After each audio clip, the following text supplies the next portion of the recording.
Hello. Okay. Good morning, everyone. So, today we are going to discuss one of the three branches of our government, which is the legislative branch or the legislative department. But before we dig deeper, what is the legislative branch? We will going to find out what is legislature. So, legislature is a lawmaking body of a political unit, usually a national government, that has a power to enact, amend, and repeal public policy. In other words, it is a legislative body of a specific country or state. Na sila power nga mo enact, which is they can propose law or bill, they can amend, they can change, and they can repeal, or we call this one to revoke a policy. And the laws enacted are called legislations, and the members, or what we call Congress, are what we call legislators. No? Now, next we are going to talk about the legislative power. The legislative power is essentially the authority under the Constitution to make laws and subsequently, when need to arise, to alter and repeal them. Dili lang sila mobuhat, but they are also authorized. They are also kumbaga naagyon silang role nga mag-usab, mag-alter og balaod. But the question is, that is the question number one. Before we start pala, I am asking question verbally lang. Dili lang ako i-appeal sa ako ang PPT, ang mga questions in order for you to listen carefully. Kay every question is ako lang iingon. Okay? That is question number one. Ang legislative department lang ba ang naikatungod nga mag-repel og balaod? That is question number one. Okay. Now, asa man jud ni nag-ugat or kinsa man jud ang naghatag authority sa ato ang mga sa ato ang Congress, no? Og legislative power. Kinsa naghatag sila og power to legislate. Based on our Constitution, the 1987 Constitution of the Philippines, Article 6, Section 1, that the legislative power shall be vested in the Congress of the Philippines. It means ang Constitution mismo ang niingon na ang legislative power gihatag yun mismo sa Congress, and it composed of two chambers, the upper and lower chambers, which is the Senate and House of Representatives. Now, the question, unsay distinction sa duha? Unsay kalahian sa duha? Nganong gibulag pa man ang Congress sa upper ug lower chambers? Now, ang House of Representatives, sila ang closest sa people. Sila ang pinakaduol sa people and more responsive to their constituents because they are coming from a party list. Sa specific na lugar na ay mga party list, and that party list, no, dira mag-select og representatives. 20% of the HOR is composed of party list representative. At least tulo manata, tulo kabuok representatives ang makalingkod sa House of Representatives sa isa ka party list. Okay? And also, all the bills or raises of funds and money are coming from the House of Representatives, especially tax. Sa ilahan yung nag-i-assign. Sa House of Representatives, sila ang naay katungod nga mag-raise og money, especially sa tax, no? And also, they serve as a representator, as a we call this one, sa mga yanong tao nga makadali-dali sa Congress, no? And also sila ang mag-bring impeachment charges and initiate impeachment proceedings. 'Di ba? And ang Senate pod, although ang Senate is composed, yun na lang ang composition sa Senate. Ang distinction na lang sa nila, they are the one who are expected to be more experienced, no? Because gamay lang sila. Anong gihimo sila gamay? Because within the smaller number of members, they can take their time to carefully consider the debate issues. Maka-scrutinize yun sila maayo unsay dapat buhaton, unsay action nga ilahang buhaton, unsa ang ilahang actions nga dapat i-consider, unsay mas alang-alang nila ani. And also, the debate is unlimited. Because nga gamay lang sila. mas madibatihan nilang tarong unsay dapat buhaton. Unlike sa House of Representatives, mas daghan man gyud ang House of Representatives. But they ginatake lang siguro less than an hour ang uh, ilahang debate or meeting nga paghitabuon. While the Senate, bisan gamay lang sila, unlimited lang debate. Yun nga, because they are more experienced. And also, they have a broader viewpoint of the issues of the country because they are into national level. No? Mas experienced man sila. So, they are assigned for the national level. And also, they are responsible for impeachment trials. Kung si House of Representatives mag-initiate og impeachment proceedings, si Senate pod ang responsible for impeachment trials. Yeah.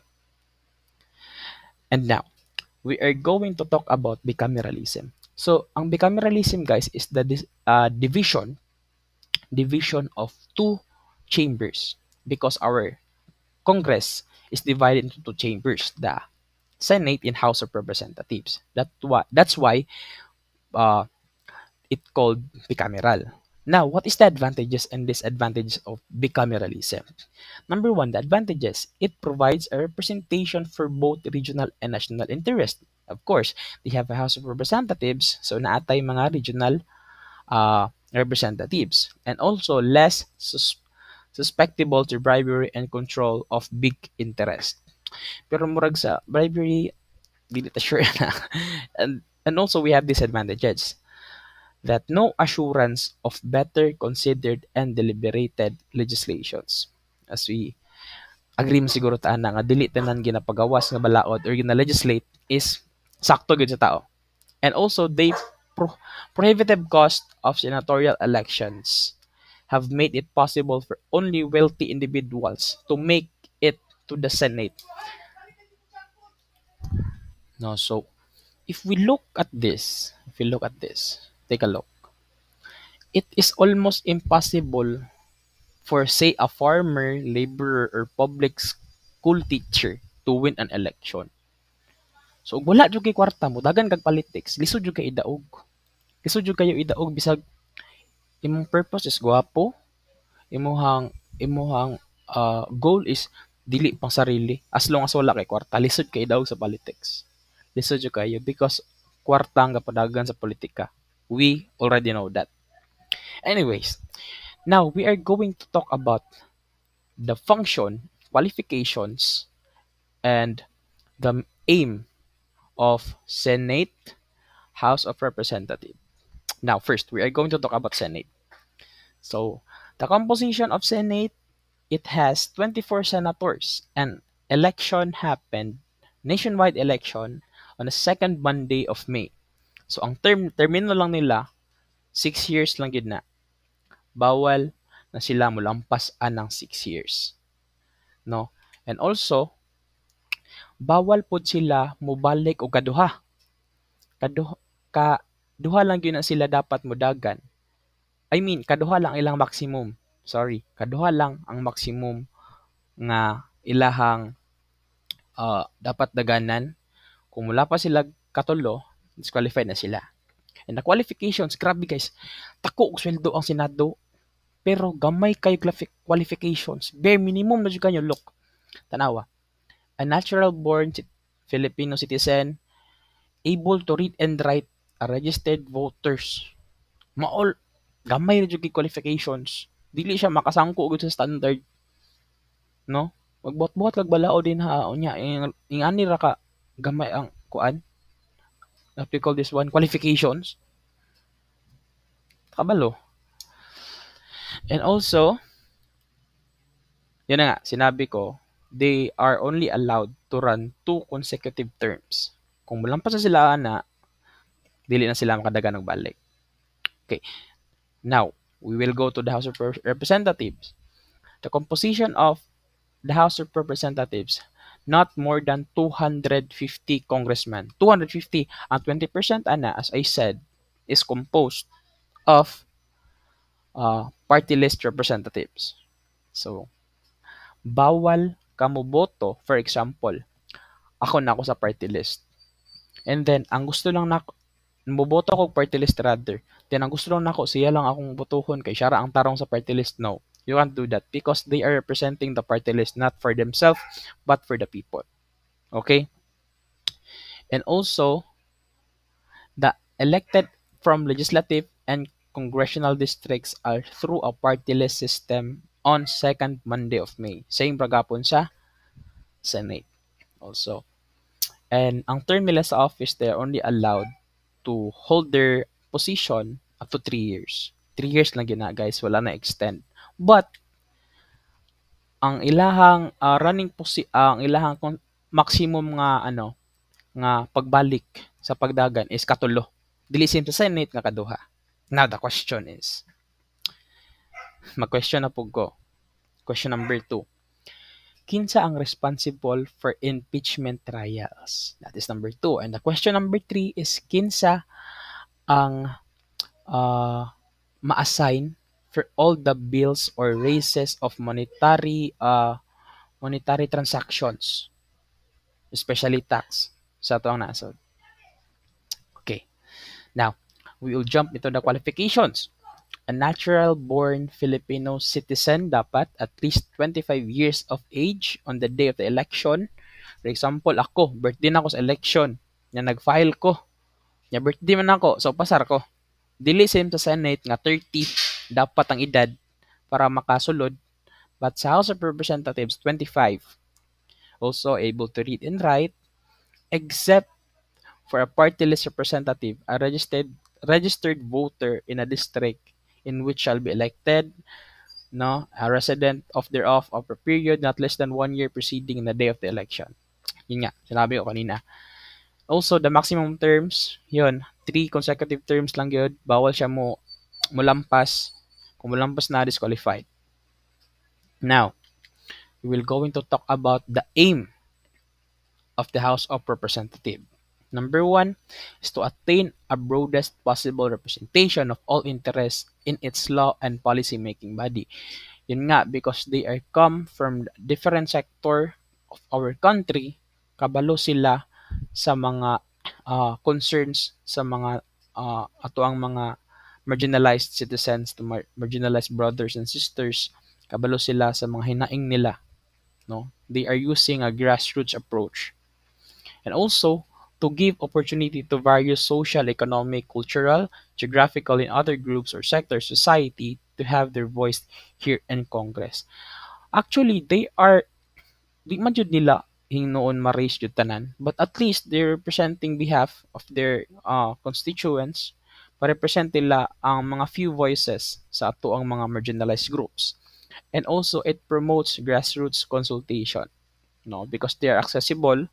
They are what we call this one, they are much more accessible than the Senate.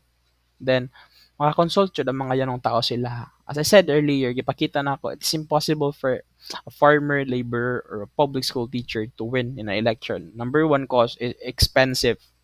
Grabe ka expensive. Kaayo ang politika. Number 2, there are only sessions. There are sessions pod nga ginatawag sa Philippine Congress. Ang Senate o ang House of Representatives na nasa sessions. Number 1 is a special session, which is when the President calls Congress to session such subjects or legislations as he may designate during the time that it is in recess. Number 2 is the executive session, secret meetings of Congress or any of its committees, closed session.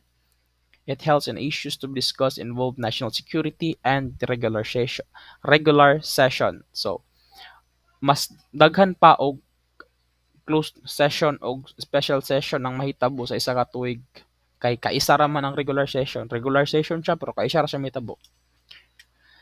And also, we have the legislative process. What is legislative process? In short, it is law making. Maghimong balaod.